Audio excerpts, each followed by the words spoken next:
Welcome to the Wicket.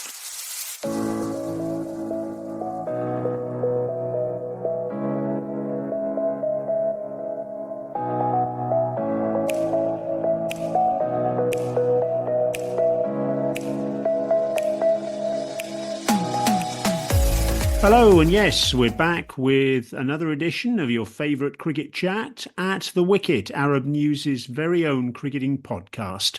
I'm your host, Brian Murgatroyd, and with me once again to discuss what's happening in the sport locally in the Gulf, regionally in Asia and worldwide are Arab News columnist Jon Pike and Arab News cricket reporter Subas Humagain. Hello, gentlemen. Yeah, hello, Brian and Subas.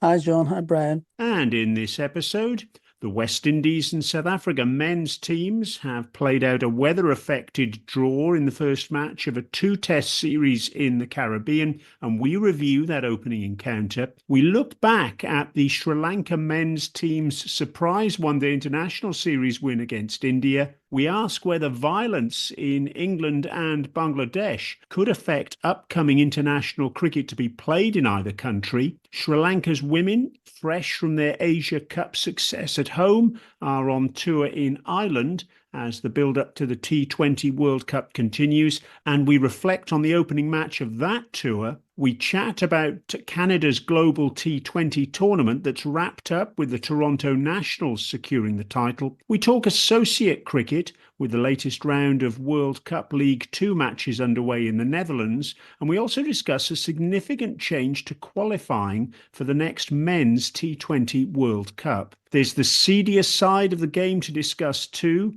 as two corruption stories have reared their heads in the recent past. We also reflect on the life of England batter Graham Thorp, who's passed away at the age of 55. And on top of that, as ever, Subas and Jon tell us what's caught their attention in the world of cricket in the recent past. Time now, though, to get cracking with this episode.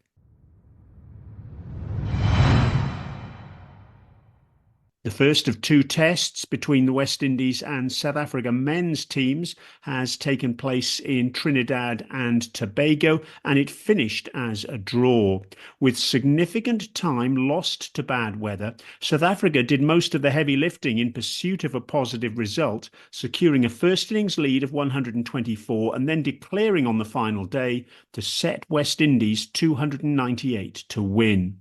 The hosts lost Craig Brathwaite, their captain, in the first over of that pursuit, and were 18 for 2 before Alec Athanaze, who showed glimpses of his quality during the recent England tour, made 92 to help pilot the hosts to the safety of 201 for 5 when play was called off. Jon, this is a result that will please neither side really, I guess, as both teams were desperate for a win, given the series counts towards World Test Championship standings. Certainly not, especially South Africa. And both of them have much ground to make up. It must be pretty hard for West Indies to motivate themselves. I think they've done quite well with limited resources. They stand bottom of the table. They played 8 of the matches in this championship. South Africa played only 5. I think they probably have ambitions to challenge the top. But, realistically, can anybody really catch India and Australia? I doubt it, although New Zealand sit third. But you would think this is a championship which is pretty well predetermined. And Jon, I just wonder, is this another example of the effect of T20 cricket? The West Indies have had to play the match and this series out of season because of competition from franchise cricket. And the result is bad weather playing spoil sport. There were only 294.5 overs from a scheduled 450 bowled in the match. Well, it is for sure an effect of T20 cricket. And it's not just playing out of season, it's the lack of top players, mainly for the West Indies, who choose to play for money in Canada and the 100, both of which are clashing with this series at the moment. I mean, it's pretty disappointing the authorities, can't do better to have better schedules. Money rules, and it seems the people with it don't care about the consequences of their actions on the game. Subas, a word on South Africa left-arm spinner Keshav Maharaj, who finished with 8 for 164 in the match. He comprehensively outbowled his opposite number, Gudakesh Moti, and he now has 166 wickets in 51 tests. He's not a bowler who gets a lot of headlines. I just wonder, should he be somebody who we should talk a lot more about? Well, it's not easy to play in home conditions that favor pace bowlers and still produce that numbers. If you put the stats head to head with spinners in subcontinent, he may lag behind, but that won't be a fair assessment. He's been leading the spin unit for South Africa for some time now, and the numbers speak too. And also, he's handy with the bat in lower order. I think that's overlooked as well. But bowling wise, definitely he deserves more recognition. Yes, an outstanding performer, Keshav Maharaj, and we'll see more of him in the second test of this short series in Guyana, and that will be followed by 3 2020 internationals back in Trinidad at the Brian Lara Academy Oval. We'll report back on the second test in our next episode.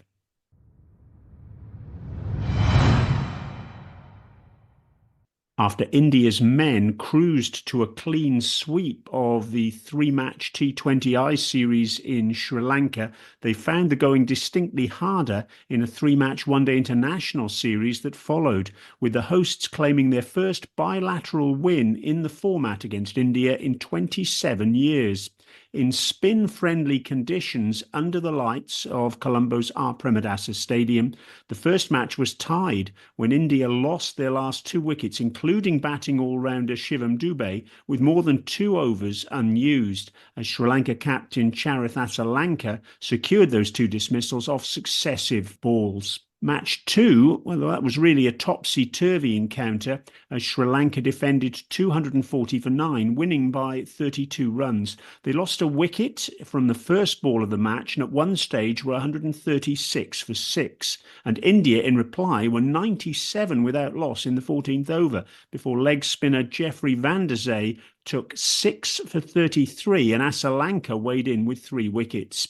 The final match saw Sri Lanka easily defend 248 for 7 as India crumbled to 138 all out in only 26.1 overs. Slow left armour Dinuth Wellalage took 5 for 27. John, first and foremost, it's a great and much needed success for Sri Lanka's men after a period of upheaval. But how much, I wonder, was it down to the toss? They batted first in each match, and conditions got harder to bat and became more spin-friendly the longer the games went on.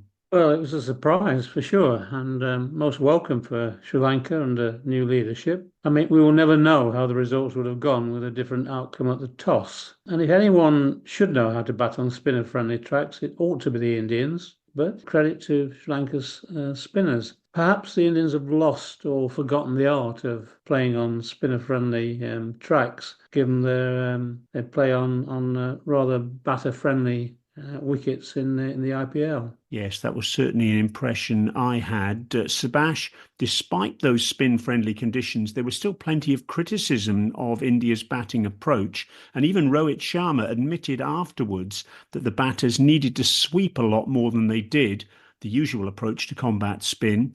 Was that fair criticism, or, as John suggests, was the performance of the batters simply a reflection, perhaps, that they're more used to playing on IPL surfaces that offer nothing for bowlers, and they struggle to adapt to conditions when the bowlers suddenly had a chance to show their skills? Well, you can't blame it on the conditions now. I think Rohit was right, and he responded with Ron's defying conditions. And they played 3 matches in New York, and I think they batted according to the conditions where other teams struggled back there.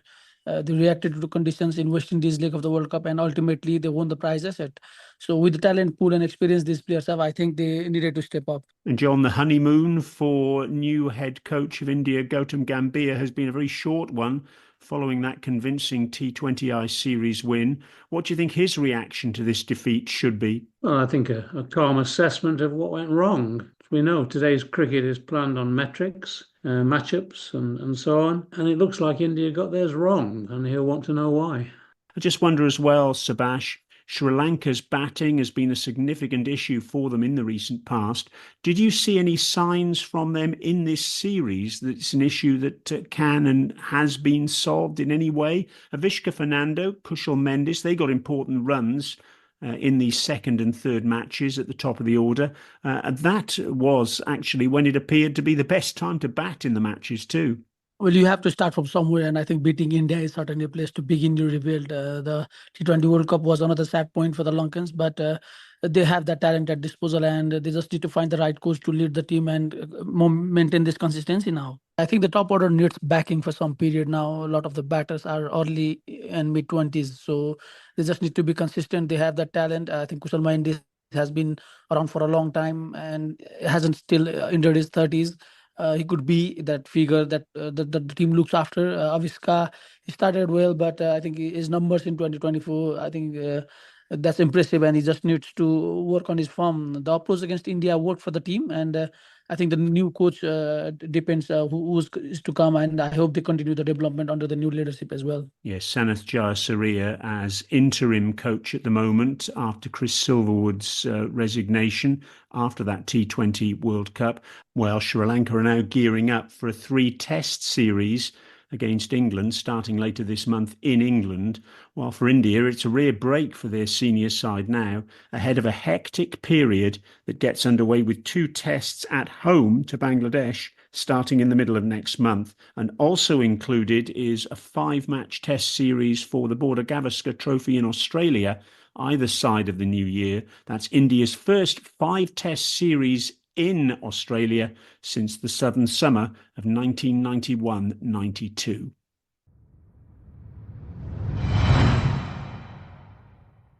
Before we move on to further cricket chat, we're going to cover off violence that's affected both England and Bangladesh in the recent past. In England, there's been significant rioting all over the country, with those rioters targeting migrants and those assisting migrants. Those riots have been followed by large anti-racism gatherings, but the situation has been sufficiently volatile for Sri Lanka cricket to raise the issue with the England and Wales Cricket Board, who've reportedly responded with assurances and a comprehensive security plan. It should be added that cricket in the form of the 100 and the domestic 50-over competition, the Metrobank Cup, have still been taking place. The UAE embassy in London has warned its citizens to, quote, exercise the highest level of caution, and a number of other countries have warned their citizens about the volatile situation in the UK. John, you're on the ground there. Can you, A, understand any Sri Lankan concerns, and B, do you see any reason why the 3-test tour shouldn't go ahead as scheduled? Well, I can understand anyone's concerns from afar, but the riots haven't been all over the country. They've been in northern cities. So the only question really for the upcoming series is over Manchester, which hasn't really been affected either. The situation has quietened down under some fairly stern action. We don't know if they're going to erupt again. There aren't any particular signs of that happening.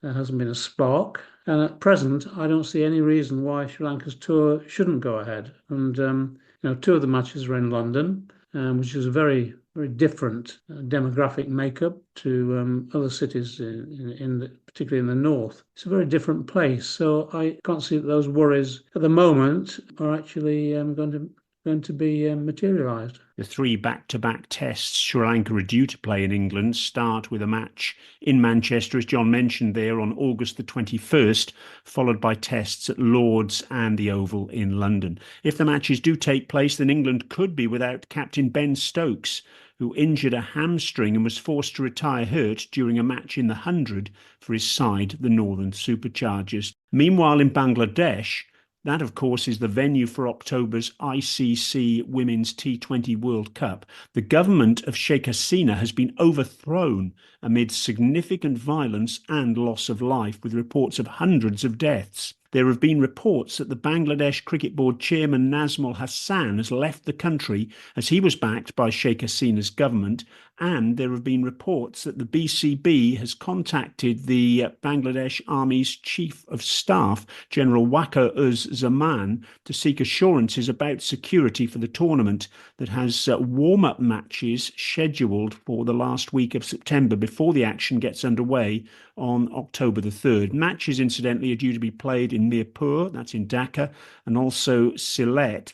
Subas, with your experience of Asian politics, what's your gut feeling about the likelihood of Bangladesh being able to host the event in the light of the current upheaval there? There are reports as well that the Bangladesh government are set to appeal to the United Nations to assist, as currently 5 of the competing teams have travel advisories to citizens against travelling there. That's New Zealand, Australia, Scotland, England, and India. What do you reckon? I think it is a tough situation to host a tournament of that caliber at this moment. The interim government has taken control, but on the other side, there are rumors saying Hasina hadn't resigned in the first place. I think this is not just a political issue, but a national issue with thousands taking the street. Dhaka, in particular, I think will be a very vulnerable place. So at this moment, I don't think they have a green flag to go ahead for the tournament. Well, it'll be interesting to see what the ICC do in that case in terms of their backup plans. There is, of course, always the UAE where the ICC is based. But rest assured, we'll keep across those developments here at the Wicket and report back to you in future episodes.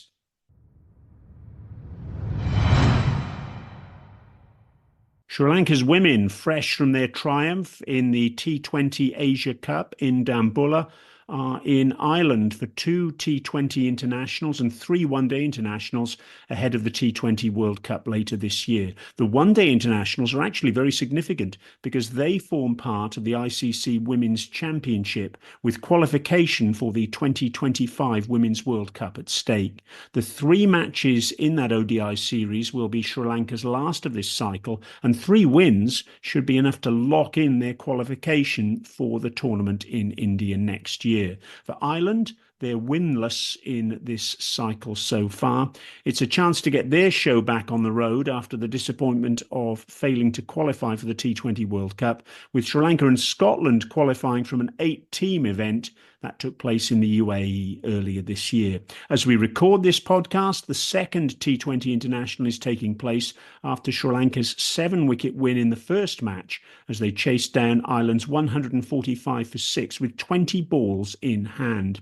Harshitha Samarawickrama made an unbeaten 86 from only 45 balls to see Sri Lanka home. Significantly, Sri Lanka are playing the 2020 internationals without their talismanic Chamari Atapattu, as she played for the Oval Invincibles in the Women's 100 in the UK. Subas, Sri Lanka really have developed so rapidly over the past 12 months, dating back to their T20I series win in England at the end of the UK summer of 2023. Now they're winning and winning well without Chamari. Can you even see them mounting a serious challenge for that T20 World Cup? Well, they look like one of the informed and most confident side in the world at the moment. But World Cup, I think it's a whole new tournament with tougher oppositions, and they'll need at least 3 big matches to win the title. Whether they can carry on the consistency in bigger occasions, I think that's the big question. But they certainly are not the team they were 12 months ago. You won't be treating them as the team that had to play the qualifiers for sure. Yes, a reminder, of course, winning that Asia Cup in Dambulla earlier this year. They beat India in the final and beat them well. Jon, defeat in the first match for Ireland then, that was expected, but it's fair to say the team is plateauing at the moment, isn't it? Following on from their failure to qualify for the T20 World Cup. Do you see reasons for optimism, or is it simply a case of having to take their medicine aside, get some more experience, and then come again? Yes, I think it is. They're very much a work in progress. They've got a lot of ground to catch up on. Yes, and they'll hope to start making that ground up in the second T20 International. We will, of course, update you as this tour continues when we next convene here at the Wicket.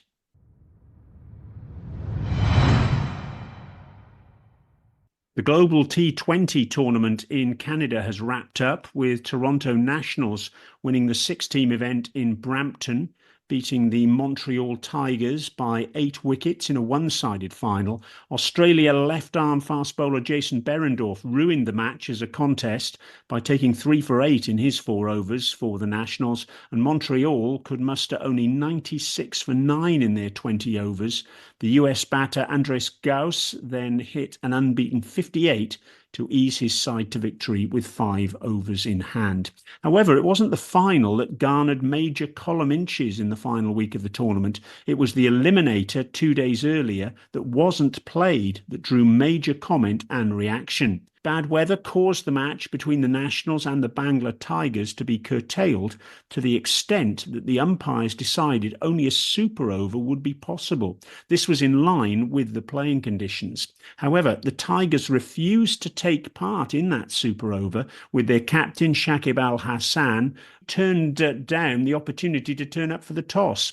They apparently, that's the Tigers, felt that the whole season shouldn't come down to a super over and wanted a 5 or a 10 over game instead. But that, of course, wasn't part of the playing conditions. It meant Toronto won by a walkover. Then they beat Brampton in the second qualifier and went on to lift the trophy. John, what a bizarre end to the tournament that really has struggled to secure the oxygen of any publicity. In such a competitive environment as the T20 franchise world, this isn't the sort of story that any league needs, is it? Certainly not. Shakib Al Hassan just can't help himself, can he? He's a litany of incidents against his name, and for whose benefit? Has no one suggested that he might have brought the game into disrepute? Subas, the whole issue with the rained-off match that never took place highlights the fact the tournament was taking place on a club ground, and the issue of covering and whether it was adequate has been raised in reports I've seen. Can this tournament continue to survive in the face of this type of situation, especially as there was talk previously about the standard of pitches, which we discussed on an earlier episode here? I think the popularity of event is going down certainly, and with these issues in this edition, I think it's not helping the cause for tournament. The least you would want is to have a safe playing area. I think that's the bare minimum, and they failed in that as well.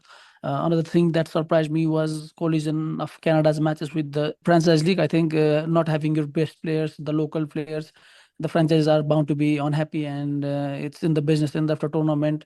I think you need to have your domestic players. The calendar itself needs sorting out at this moment. Yeah, this certainly has helped the associate players to get some action of franchise cricket, maybe impress for other leagues as well. They can showcase their talent, they earn some good money as well, but you'd want some big names. I think that looks like less likely now that the issues are increasing year by year. The scheduling is another farce, and they have not been able to raise the bar from previous years, and incident like this, I think that will raise concerns about for big players, give that second thoughts, which is not good for the league itself. Yes, the tournament in its 4th season then, that's just been completed. It started in 2018, and this time around it featured 6 franchises: the Toronto Nationals, the Montreal Tigers, the Bangla Tigers, Vancouver Knights, Brampton Wolves and Surrey Jaguars.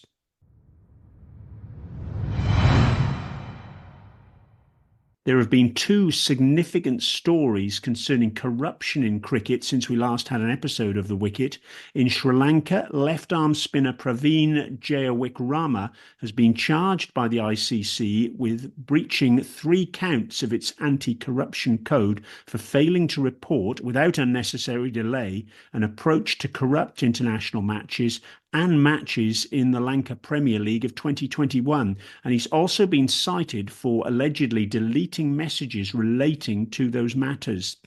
Jayawickrama was part of the Jaffna Kings squad for that 2021 LPL, the side that won the tournament, and he played in 1 match. He's 25 years of age. He was part of the Dambulla Sixers side in the most recent edition of the Lanka Premier League, and he's played 5 tests, 5 one-day internationals and 5 2020 internationals, his most recent international appearance coming in 2022 at home against Australia.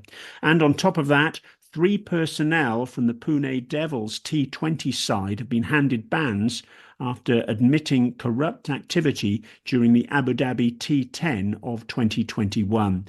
Azhar Zaidi, the side's batting coach, has received a 5-year ban, while co-owners Parag Sanghavi and Krishnan Kumar Chowdhury have been banned for 2 years each. However, the bans have been backdated to the time when they were provisionally suspended. That was September last year.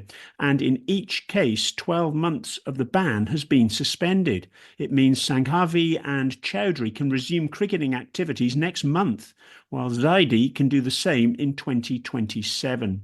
Let's deal with the Abu Dhabi T10 situation first. John, on the face of it, these bans seem remarkably lenient, don't they? It seems a long way from a zero-tolerance approach to any form of corruption. I was pretty stunned by this, I have to say. It's very difficult to understand why they are so lenient.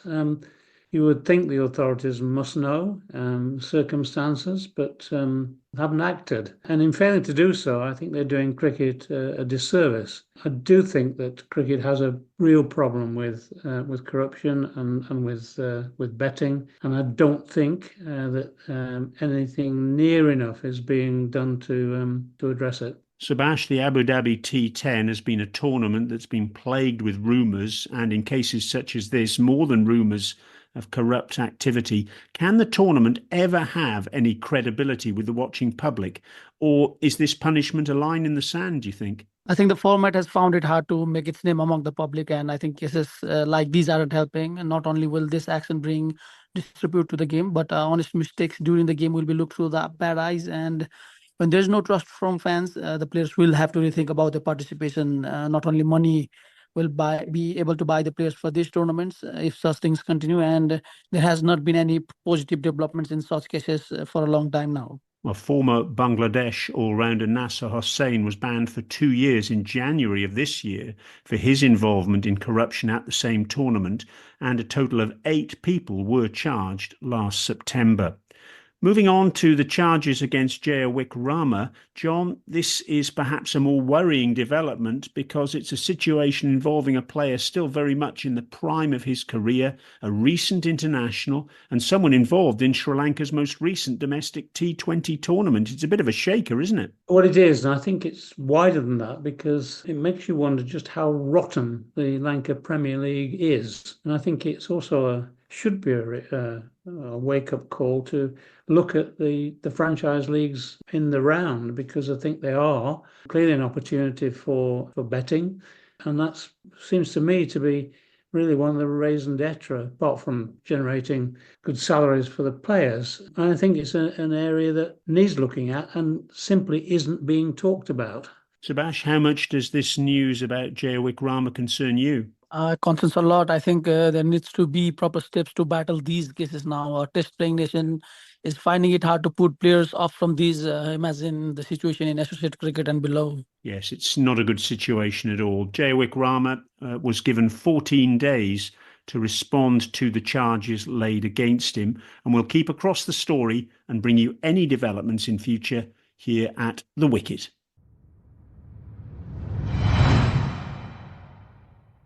The second tier of men's one-day international cricket, World Cup League 2, is ongoing, with the latest action a tri-series between the hosts, the Netherlands, the USA and Canada. As we record this podcast, match 2 of that tri-series is being played, the USA's first match of the tournament against Canada, and it follows on from the Netherlands securing a comfortable 5-wicket win against Canada in The Hague, with Max O'Dowd making an unbeaten 79 as the Dutch chased 195 to win, getting home with 27 balls in hand. Subas, you've mentioned already about the fact that the start of this World Cup League 2 round of matches coincided with the end of the global T20 league in Canada. Not ideal timing from that perspective, but I wonder, was Canada's defeat after 4 wins to start things off any coincidence following the post-T20 World Cup defenestration of coach Pabudu Dasanaika? There's obviously a little bit of instability there at the moment, isn't there? Yeah, and there is instability, and the players having very less time to prepare with global T20 going on. It was one cause, but I'm still surprised to see Pabudu go away. We knew it had nothing to do with the things on field. It was everything beyond the control of sporting spirit. I think someone who brought the team back to bigger stages is leaving, and there will be after effects. And I think this is start of something, and that won't be good for Canadian cricket. Yes, on the Cricket Canada website, there's a job advertisement for the new head coach. So if anyone listening fancies taking on that particular poison chalice, you know where to go. John, the Dutch, meanwhile, as ever, without their UK-based county cricketers, but it's fair to say that they and Scotland once again appear to be the sides to beat in this competition, aren't they? Yes, I think they are, and they're wanting to underline their cries to be full members of the ICC, something that the ICC seem to have deaf ears about. We will see future how that's going to play out, but I think that both Scotland and the Netherlands have got big claims to. They seem to have met all the requirements to be full members. Yes, the Dutch, of course, in the last round of these sorts of matches were actually playing at the top table because they were in the World Cup Super League, but that's been thrown out by the ICC. Hence, they're back in World Cup League 2. Scotland, incidentally, interestingly enough, they've just put together their new 4-year plan moving forward with their new chief executive, Trudy Lindblade. Yep. And they've made it quite clear that in the short term, they're not going to apply for full member status because, of course, they've got all sorts of issues in terms of racism and misogyny up there that they need to try and come to terms with first of all. John, did that surprise you at all, the fact that Scotland have made it quite clear in the short term they're happy where they are and not keen to go for full member status because they want to get their own house in order first? Yes and no. I mean, they are desperate to be full members, but they're very aware of the issues particularly on racism. The biggest problem, I think, is getting matches against better teams so that they can try and improve their standards. And I think that's where, particularly where she was coming from at the World Cricket Connects event, saying, please, can we have more matches against better opposition? Well, the good news from a Scotland perspective is that they do have a T20 international series against Australia. That comes up at the beginning of next month, ahead of the Australian white ball side playing against England. A reminder that each of the 8 sides involved in World Cup League 2, that's defending champions Scotland, the Netherlands, the UAE, Oman, the USA, Canada, Nepal, and Namibia. They're going to play 36 matches over the course of the tournament, with the top 4 sides guaranteed spots in the ICC Cricket World Cup qualifier.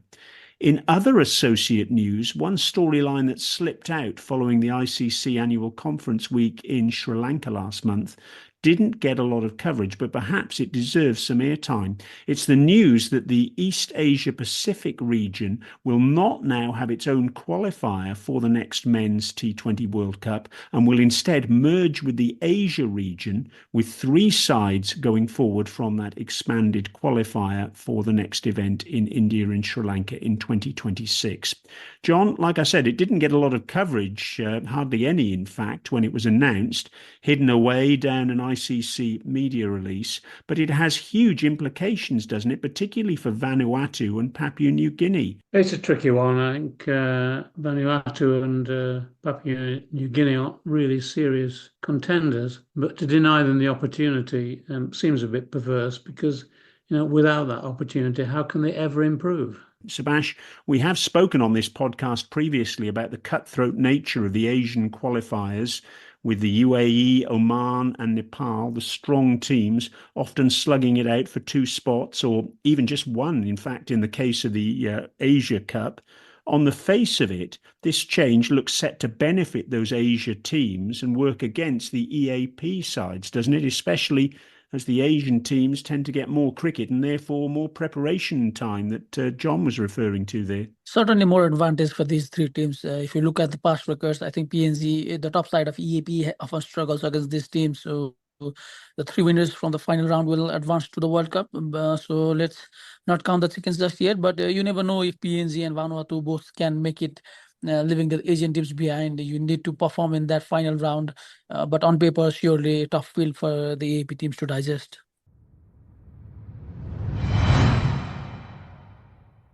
Since our previous episode, the news that Graham Thorp has died at the age of 55 has stunned the cricketing world. Even more stunning was the subsequent announcement by his family that Graham had taken his own life.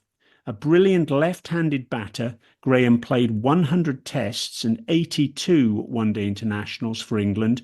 He made 16 test hundreds and scored 9,124 runs for his country. John, your reaction to the news of Graham's death and the disclosure of his mental health issues as well? Well, everyone around him and everyone at Surrey has been very tight-lipped about him for some time now, and now we know why. He was inflicted with demons throughout his career, and ultimately they seem to have got the better of him, which is a real tragedy. It's terrible for his wife and daughters. And I think, as Mark Butcher put it, he hopes that he's now in a better place. Desperate situation. Of course, cricket, particularly on tours, is one place where you are alone and you have to deal with successes and failures. And if you do suffer in that way, to be alone for long periods of time must be a terrible place to be. I cannot imagine what it must be like, because I don't have any real appreciation of it. But it's it's a real tragedy that anybody should face that situation. Subas, perhaps given the bleak nature of what's happened, we can also reflect upon all Graham achieved within the game. That's something positive anyway. He really was a fantastic batter in all conditions, wasn't he? Runs in Sri Lanka, runs in Pakistan, and also against the best side of his era, Australia, in Australia. And that came, of course, on top of 100 on Test debut. Well, for what I have read about him, he surely was one of the greats in the game. Behind those 100 tests and great batting numbers, he seems to be a wonderful human being. Pretty sad that the end was totally the other way. Wasim Wakram named him as the best left-handed batter he's bowled to, and current England Test captain Ben Stokes credited his role as batting coach for progress that Stokes has had in his career. So this always shows that he was not just a good player, but a good human being. Well, I'm sure all listeners of this podcast will join with myself, John, and Subas in sending our very best wishes to Graham's family at this terrible time.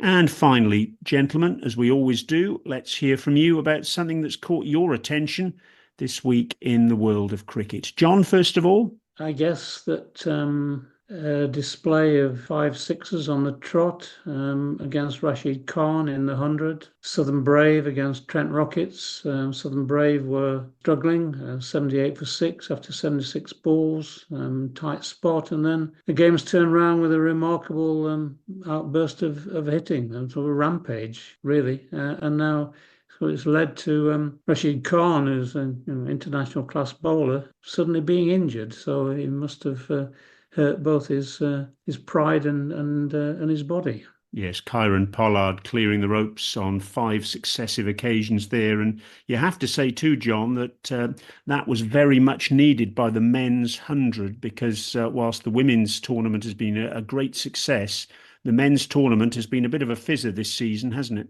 Yes, I think the matches I've seen, the women's games have been more compelling than the men's.